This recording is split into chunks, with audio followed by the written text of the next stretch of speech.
Okay, so one of the challenges that most couples experience on a day-to-day basis is that they do not feel cherished when they speak to one another. So, cherishing communication is critical for the success of a marriage. Now, I want to be very clear. I'm not speaking about love, whether the person knows that they are loved or not, is whether the person knows that they are loved and cherished. So, those two things are very important. So I want to highlight a quote that Gary Thomas explains when it comes to this. Love is the nurturing aspect of marriage, while cherish is the tasting aspect of marriage. Love meets the need, while cherishing tickles the tongue. So, cherishing is extremely sweet and extremely important because we allow our spouse to know that they are valued, that they are honored, that they matter, that what they have to say matters. In essence, what happens is that even though the world is going crazy around you, when you start talking and communicating in a cherishing way, everything stops. Everything, time stops.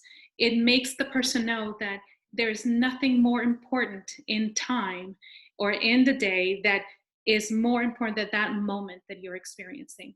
So, to be perfectly honest with you, I did not learn growing up how to cherish people, let alone how to cherish my spouse. But thank God that it is something that we can all learn. So, there are two things that come along with starting to learn how to cherish your spouse in your communication. Number one, there has to be a deep resolve in your heart that you are going to cherish your spouse in your communication where there is nobody and nothing that is more important than your spouse in that moment. It begins with prayer and recognition, right? Perhaps you're come to the realization that you have been putting the children first, that you get distracted easily when your spouse is trying to communicate to you. That perhaps you put the TV or your phone or your work, more first before you put whatever your spouse is trying to communicate.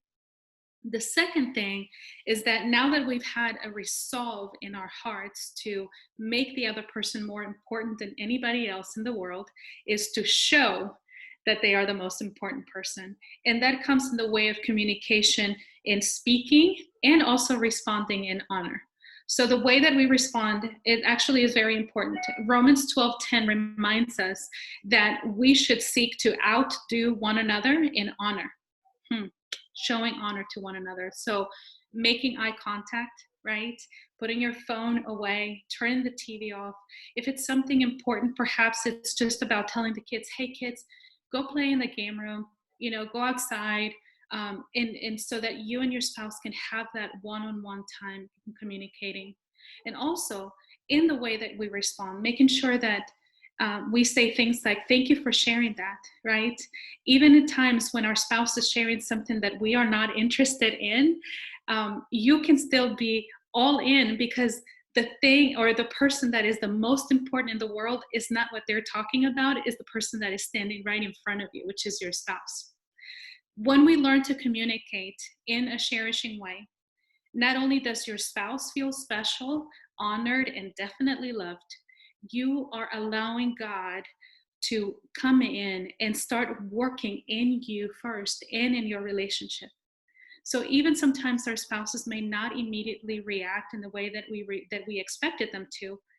It is okay because in that persistence, right, in that endurance, you are allowing God to come in and you become a conduit of God's grace, God's love, and God's mercy.